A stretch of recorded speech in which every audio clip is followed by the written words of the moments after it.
नमस्कार, स्वागत है आपका सुनो कहानी में। आज हम सुनने जा रहे हैं सूरज का सातवां घोड़ा का चौथा भाग। अगर आप पहली बार इस वीडियो को देख रहे हैं तो पहले के 3 भाग जरूर सुने। तो आइए सुनते हैं चौथा भाग।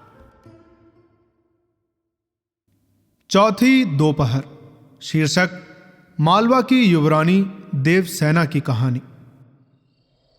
आंख लग जाने के थोड़ी देर बाद सहसा उमस चीरते हुए हवा का एक झोंका आया और फिर तो इतनी तेज झकोरे आने लगे कि नीम की शाखें झूम उठी।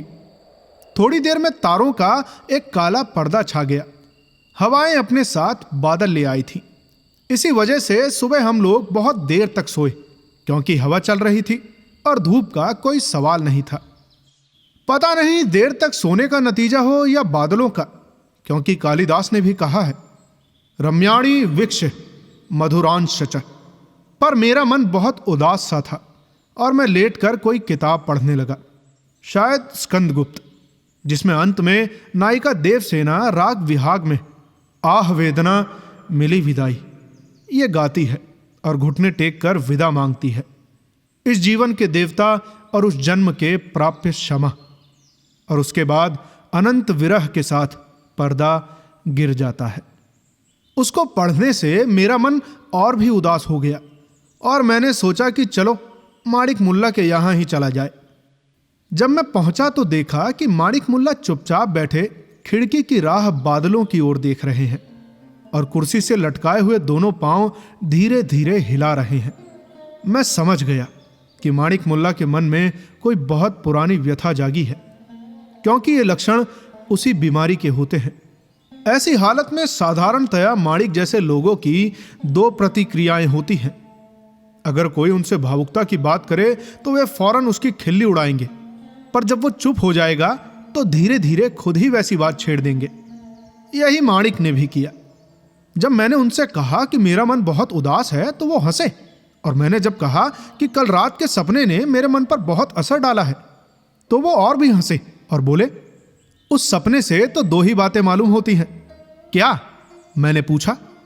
पहली तो ये कि तुम्हारा हाजमा ठीक नहीं है, और दूसरे ये कि तुमने डांटे की डिवाइना कॉमेडिया पढ़ी है, जिसमें नायक को स्वर्ग में नायिका मिलती है और उसे ईश्वर के सिंहासन तक ले जाती है।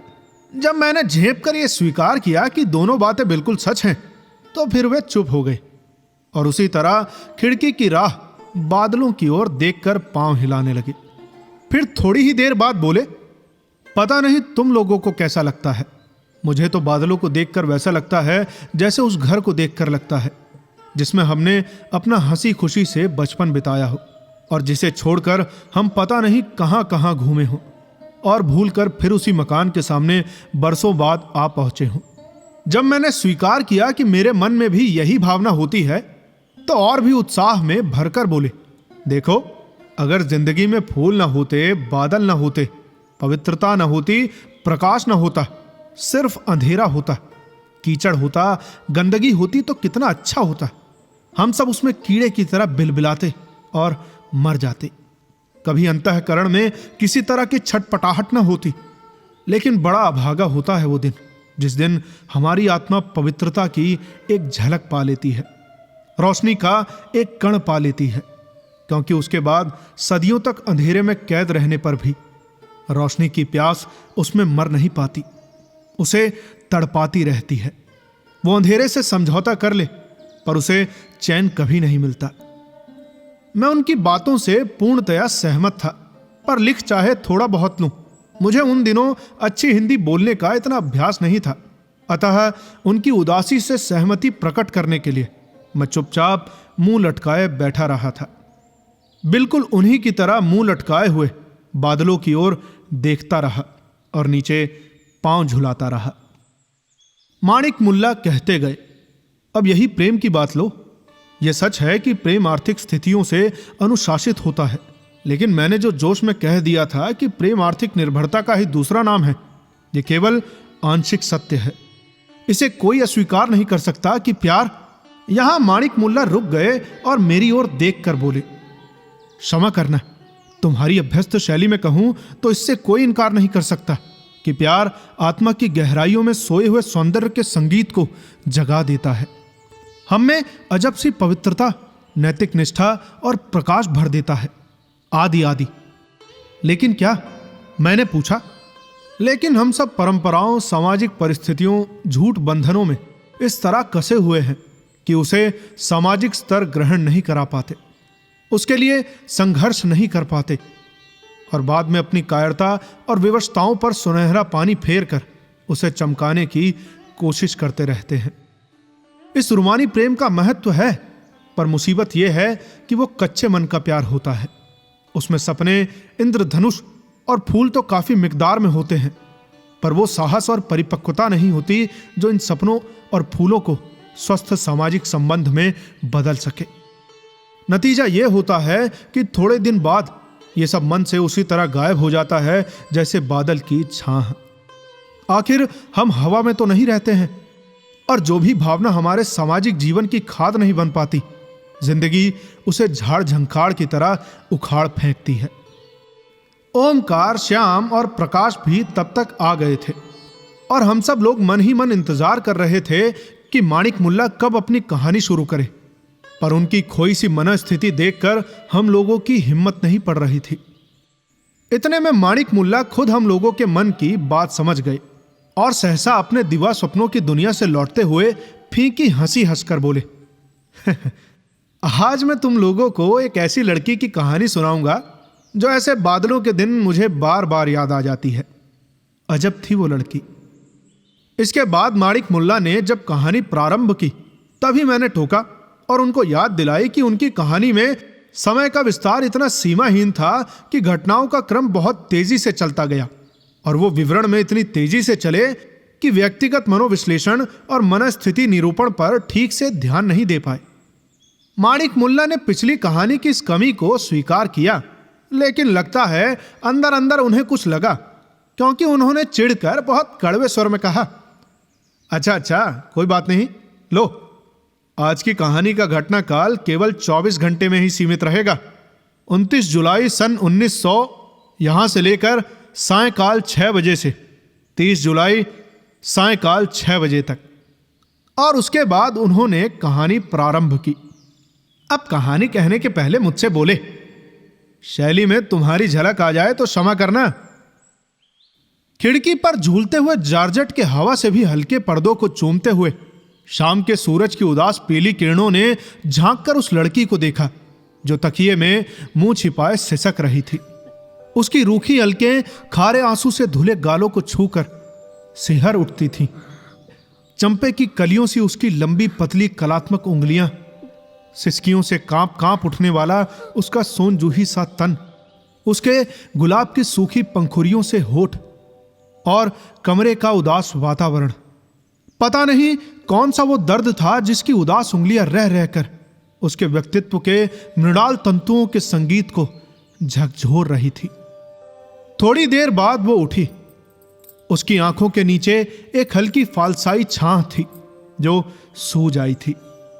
उसकी चाल हंस की थी, पर ऐसे हंस की जो मानसरोवर से न जाने कितने दिनों के लिए विदा ले रहा हो। उसने एक गहरी सांस ली और लगा जैसे हवाओं में केसर के डोरे बिखर गए हों। वो उठी और खिड़की के पास जाकर बैठ गई। हवाओं से जारजट के पर्दे उठकर उसे गुदगुदा जाते थे, कभी कानों के पास, कभी होठों के पास, कभी। खैर, बाहर सूरज की आखिरी किरणें नीम और पीपल के शिखरों पर सुनहली उदासी बिखेर रही थी। क्षितिज के पास एक गहरी जामुनी परत जमी थी जिस पर गुलाब बिखरे हुए थे, और उसके बाद हल्की पीली आंधी की आभा लहरा रही थी। आंधी आने वाली है बेटी, चलो खाना खा लो, मां ने दरवाजे पर से कहा। लड़की कुछ नहीं बोली, सिर्फ सिर हिला दिया। मां कुछ नहीं बोली, इसरार भी नहीं किया। मां की अकेली लड़की थी। घर भर में मां और बेटी ही थी। बेटी समझो तो, बेटा समझो तो। बेटी की बात काटने की हिम्मत किसी में नहीं थी। मां थोड़ी देर चुपचाप खड़ी रही, फिर चली गई। लड़की सूनी सूनी आंखों से चुपचाप जामुनी रंग के घिरते हुए बादलों को देखती रही और उन पर धधकते हुए गुलाबों को और उन पर घिरती हुई आंधी को। शाम ने धुंधलके का सुरमई दुपट्टा ओढ़ लिया। वो चुपचाप वहीं बैठी रही, बेले की बनी हुई कला प्रतिमा की तरह। निगाहों में रह रहकर नरगिस, उदास और लजीली नरगिस झूम जाती थी। कहिए जनाब। माणिक ने प्रवेश किया तो वह उठी और चुपचाप लाइट ऑन कर दी। माणिक मुल्ला ने उसकी खिन्न मनस्थिति, उसका अश्रुसिक्त मौन देखा तो रुक गए और गंभीर होकर बोले, क्या हुआ लिली? हे लिली। कुछ नहीं, लड़की ने हंसने का प्रयास करते हुए कहा, मगर आंखें डबडबा आई और वो माणिक मुल्ला के पांवों के पास बैठ गई। माणिक ने उसके बुंदों में उलझी एक सूखी लट को सुलझाते हुए कहा, तो नहीं बताओगी? हम कभी छिपाते हैं तुमसे कोई बात? नहीं, अब तक तो नहीं छिपाती थी, क्या पता आज से छिपाने लगी हो। नहीं, कोई बात नहीं, सच मानो। लड़की ने, जिसका नाम लीला था मगर लिली नाम से पुकारी जाती थी, माणिक की कमीज के कांच के बटन खोलते और बंद करते हुए कहा, अच्छा मत बताओ, हम भी अब तुम्हें कुछ नहीं बताएंगे। माणिक ने उठने का उपक्रम करते हुए कहा, तो चले कहां? वो माणिक के कंधे पर झुक गई। बताती तो हूं, तो बताओ। लिली थोड़ा झेंप गई और फिर उसने माणिक की हथेली अपनी सूजी पलकों पर रखकर कहा, हुआ ऐसा कि आज देवदास देखने गए थे, कम्मो भी साथ थी। खैर उसकी समझ में आई नहीं, पर मुझे पता नहीं कैसा लगने लगा। माणिक क्या होगा बताओ? अभी तो एक दिन तुम नहीं आते हो तो न खाना अच्छा लगता है न पढ़ना, फिर महीनों महीनों तुम्हें देख नहीं पाएंगे। सच, वैसे चाहे जितना हंसते रहो बोलते रहो, पर जहां इस बात का ध्यान आया कि मन को जैसे पाला मार जाता है। माणिक कुछ नहीं बोले। उनकी आंखों में एक करुण व्यथा झलक आई और फिर वो चुपचाप बैठे रहे। आंधी आ गई थी और मेज के नीचे सिनेमा के 2 आधे फटे हुए टिकट आंधी की वजह से तमाम कमरे में घायल तितलियों के जोड़े की तरह इधर उधर उड़कर दीवारों से टकरा रहे थे। तभी माणिक के पांव पर टप से गर्म आंसू चू पड़ा तो उन्होंने चौंक कर देखा कि लिली की पलकों में आंसू छलक रहे थे। उन्होंने हाथ पकड़कर लिली को पास खींच लिया और उसे सामने बिठाकर उसके 2 नन्हे उजले कबूतरों जैसे पांवों पर उंगली से धारियां खींचते हुए बोले, छी, ये सब रोना धोना हमारी लिली को शोभा नहीं देता। ये सब कमजोरी है, मन का मोह और कुछ नहीं। तुम जानती हो कि मेरे मन में कभी तुम्हारे लिए मोह नहीं रहा और तुम्हारे मन में मेरे लिए कभी अधिकार की भावना नहीं रही। अगर हम दोनों जीवन में एक दूसरे के निकट आए भी तो इसलिए कि हमारी अधूरी आत्माएं एक दूसरे को पूर्ण बनाए, एक दूसरे को बल दे, प्रकाश दे, प्रेरणा दे, और दुनिया की कोई भी ताकत कभी हमसे हमारी इस पवित्रता को छीन नहीं सकती। मैं जानता हूं कि तमाम जीवन में जहां कहीं भी रहूंगा, जिन परिस्थितियों में भी रहूंगा, तुम्हारा प्यार मुझे बल देता रहेगा।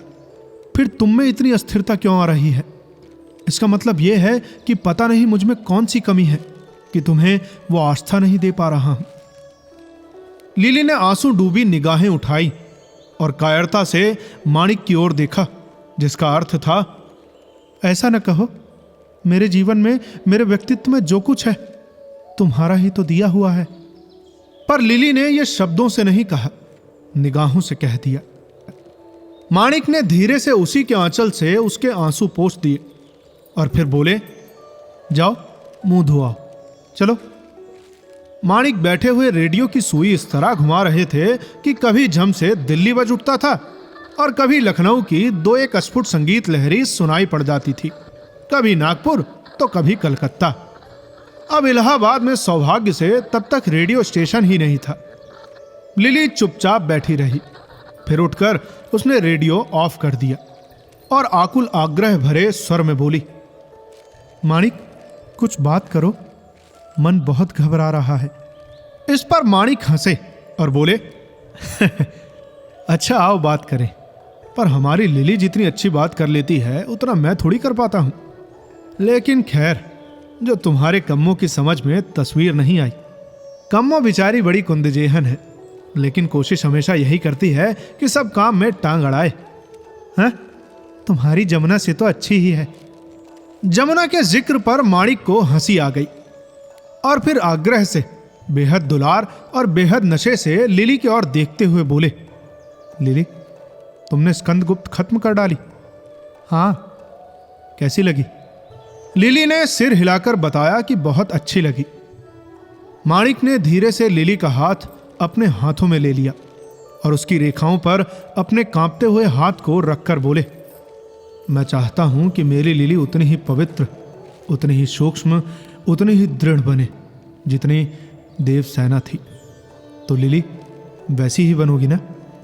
किसी मानवों परी देवताओं के संगीत से मुग्ध भोली हिरणी की तरह लिली ने एक क्षण माणिक की ओर देखा और उनकी हथेलियों में मुंह छिपा लिया।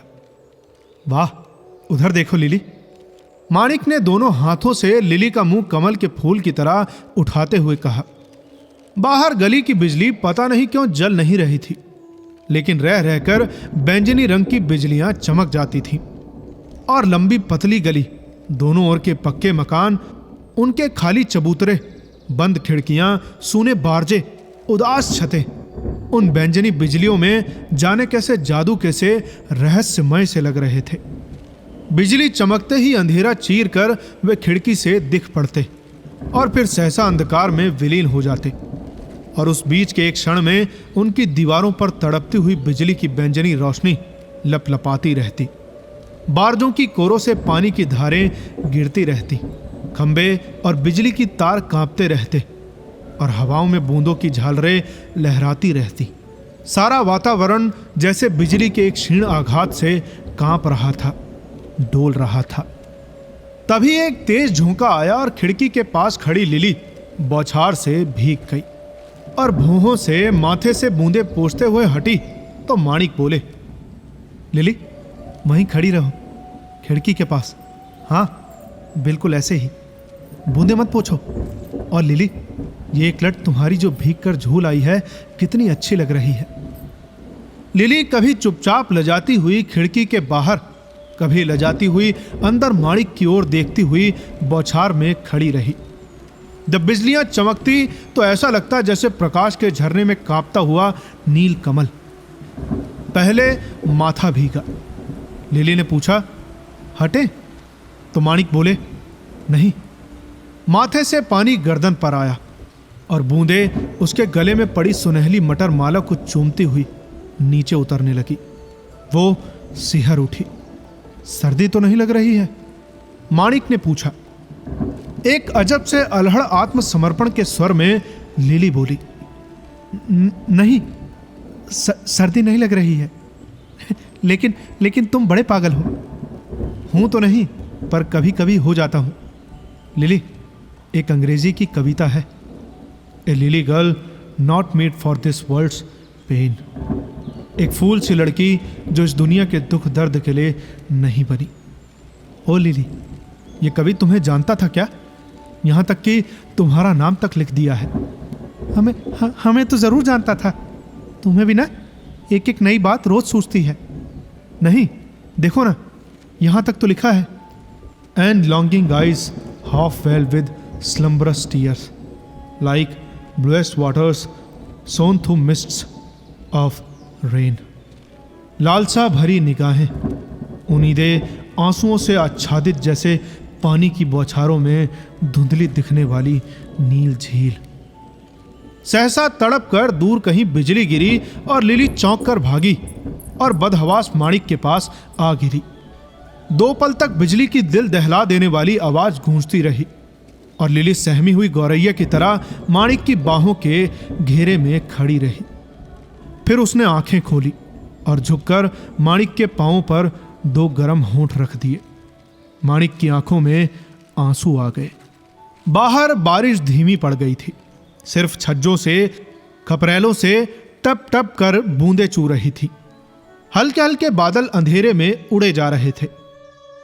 सुबह लिली जागी, लेकिन नहीं, जागी नहीं। लिली को रात भर नींद नहीं आई थी।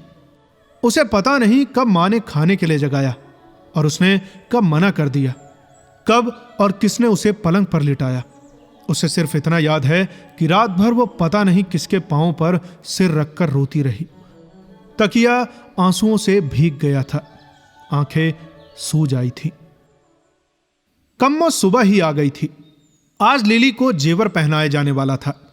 शाम को 7 बजे लोग आने वाले थे। सास तो थी ही नहीं, ससुर आने वाले थे। और कम्मो जो लिली की घनिष्ठ मित्र थी, पर उस घर को सजाने का पूरा भार था। मगर लिली थी कि कम्मो के कंधे पर सिर रखकर इस तरह बिलखती थी कि कुछ मत पूछो। कम्मो बड़ी यथार्थवादिनी, बड़ी ही अभावुक लड़की थी। उसने इतनी सहेलियों की शादियां होते देखी थी, पर लिली की तरह बिना बात के बिलख बिलख कर रोते किसी को नहीं देखा था। जब विदा होने लगे तो उस समय तो रोना ठीक है, वरना 4 बड़ी बूढ़ियां कहने लगती हैं कि देखो आजकल की लड़कियां हया शर्म धोके पी गई हैं, कैसी ऊंट सी गर्दन उठाए ससुराल चली जा रही हैं। अरे हम लोग थे कि रोते रोते भोर हो गई थी, और जब हाथ पांव पकड़ के भैया ने डोली में ढकेल दिया तो बैठे थे। एक ये है और आधी आधी। लेकिन इस तरह रोने से क्या फायदा, और वो भी तब जब माँ या और लोग सामने न हो। सामने रोए तो एक बात भी है। बहरहाल कम्मो बिगड़ती रही और लिली के आंसू थमते ही न थे। कम्मो ने काम बहुत जल्दी ही निपटा लिया, लेकिन वो घर में कह आई थी कि अब दिन भर वहीं रहेगी। कम्मो ठहरी घूमने फिरने वाली कामकाजी लड़की। उसे ख्याल आया कि उसे एलनगंज जाना है, वहां से अपनी कढ़ाई की किताबें वगैरह वापस लानी है। और फिर उसे एक क्षण चैन नहीं पड़ा। उसने लिली की मां से पूछा और जल्दी से लिली को मार पीट कर जबरदस्ती तैयार किया और दोनों सखियां चल पड़ी। बादल छाए हुए थे और बहुत ही सुहावना मौसम था। सड़कों पर जगह जगह पानी जमा था, जिनमें चिड़ियां नहा रही थी। एलनगंज में अपना काम निपटाकर दोनों पैदल टहलने चल दी। थोड़ी ही दूर आगे बांध था, जिसके नीचे से एक पुरानी रेल की लाइन गई थी, जो कि अब बंद पड़ी थी। लाइनों के बीच में घास उगाई थी और बारिश के बाद घास में लाल हीरों की तरह जगमगाती हुई बिरबहुटियां रेंग रही थी। दोनों सखियां वहीं बैठ गईं। एक बिरबहुटी रह रहकर उस जंग खाए हुए लोहे की लाइन को पार करने की कोशिश कर रही थी और बार बार फिसल कर गिर जाती थी। लिली थोड़ी देर उसे देखती रही और फिर बहुत उदास होकर कम्मो से बोली, कम्मो रानी, अब उस पिंजरे से निस्तार नहीं होगा। कहां ये घूमना फिरना, कहां तुम। कम्मो जो एक घास की डंठल चबा रही थी, तमक कर बोली, देखो लिली घोड़ी, मेरे सामने आंसुओं ढरकोने से कोई फायदा नहीं, समझी। हमें ये सब चोचला अच्छा नहीं लगता। दुनिया की सब लड़कियां तो पैदा होकर ब्याह करती हैं, एक तुम अनोखी पैदा हुई हो क्या। और ब्याह के पहले सभी ये कहती हैं, ब्याह के बाद भूल भी जाओगी कि कम्मो कमबख्त किस खेत की मूली थी। लिली कुछ नहीं बोली, बस खिसियानी सी हंसी हंसती। दोनों सखियां आगे चली। धीरे धीरे लिली बिरबहुटियां बटोरने लगी। सहसा कम्मो ने उसे एक झाड़ी के पास पड़ी सांप की केंचुली दिखाई। फिर दोनों एक बहुत बड़े अमरूद के बाग के पास आई और 2-3 बरसाती अमरूद तोड़कर खाए, जो काफी बखटे थे। और अंत में पुरानी कब्रों और खेतों में से होती हुई वो एक बहुत बड़े से पोखरे के पास आई, जहां धोबियों के पत्थर लगे हुए थे। कैचुल, बिरबहुटी, अमरूद और हरियाली ने लिली के मन को एक अजीब सी राहत दी और रो रो कर थके हुए उसके मन ने उल्लास की एक करवट ली। उसने चप्पल उतार दी और भीगी हुई घास पर टहलने लगी।